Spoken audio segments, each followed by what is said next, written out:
Oxygen is what we breathe in. It is what keeps the biomes alive. As human civilization progresses, the Earth is becoming breathless. The Earth is being deoxygenated by none other than humanity. Welcome! In this video, we will tackle the oxygen cycle.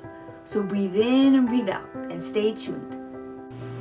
Let's start off with the first question: what is oxygen cycle?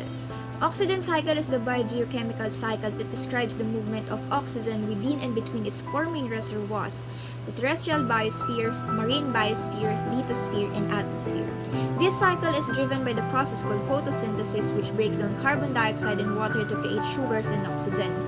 99.5% of molecular oxygen is contained in rocks and minerals within the Earth, while 0.01% is released as free oxygen in the biosphere and 0.49% in the atmosphere. The main way oxygen is lost from the atmosphere is via respiration and decay mechanisms. Oxygen is also cycled between the marine biosphere and the lithosphere. Marine organisms in the biosphere create carbonaceous material that is rich in molecular oxygen. This oxygen is deposited on the shallow seafloor and buried over time to create limestone rock when the organism dies. Other processes that free oxygen from the landmass are weathering and extraction of nutrients and minerals. If all photosynthesis were to cease, the Earth's atmosphere would be left with trace amounts of oxygen within 5,000 years, and after this, the oxygen cycle would no longer exist.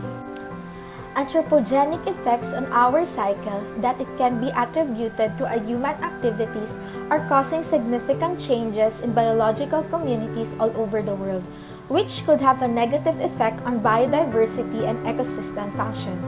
Anthropogenic effects on our oxygen cycle can be attributed to a variety of factors. First, there is the use of fossil fuels.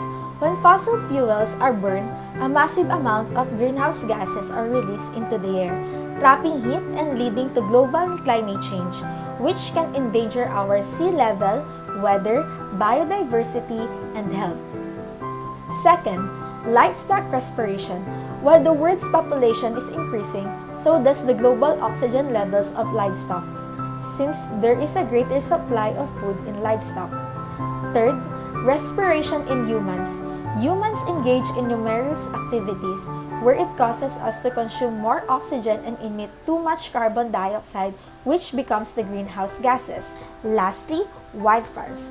Wildfires around the world have resulted in widespread forest, carbon dioxide emissions, and nitrogen oxides, which destroy air quality and are considered toxic pollutants that harm people's health. What are invasive species? Invasive species are non-native species, also referred to as introduced, alien, or exotic species that disrupts ecosystems as it colonizes it.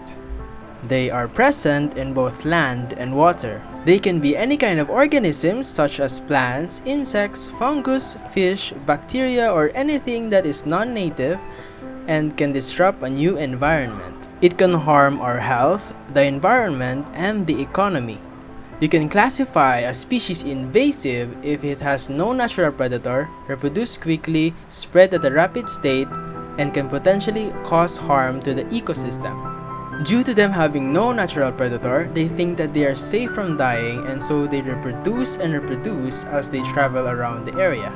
Reason why they migrate from place to place is due to human activities. We travel around the world so quickly that we are not aware that we are migrating non-native species around the globe. For example, ships can carry aquatic species or organisms from one location to another location, so plants could stick or get in cargo accidentally. Some invasive species can travel through pets or animals, and due to climate changes, some species migrate from their own to new habitats and start fighting other species for the habitat. It is important to stop invasive species because they can hinder agricultural growth and destroy recreational activities and decrease waterfront property values. What goes around comes around. Finally, we move on to how this affects us humans by discussing the epigenetic changes. According to a study, Earth's atmosphere is losing oxygen at an accelerated rate. Though scientists said there is nothing to panic or worry about, still, when oxygen levels drop, it can cause various effects, and one of those is epigenetics. Epigenetics is the study of how your behavior and the environment can cause changes that affects the way our genes work and how they changes how our body reads a DNA sequence. So going back, the anthropogenic effects such as pollution, greenhouse gases, and climate change can affect the air quality and oxygen levels in the earth. An example would be air pollution. As we breathe in oxygen, other particles are present in the air that can irritate our lungs and can cause breathing disorder. So this causes epigenetic changes, and this is called DNA methylation, which comes from the air pollution. Emerging data indicates that air pollution exposure modulates these epigenetic marks. So what it does is it basically changes and influences inflammation, disease development, and exacerbation risks for us humans. Overall, having a toxic environment, especially in the air, causes our cells to lose oxygen levels because they don't have the energy needed to repair our body. Low oxygen can weaken the immune system, leaving us more vulnerable to diseases and sickness.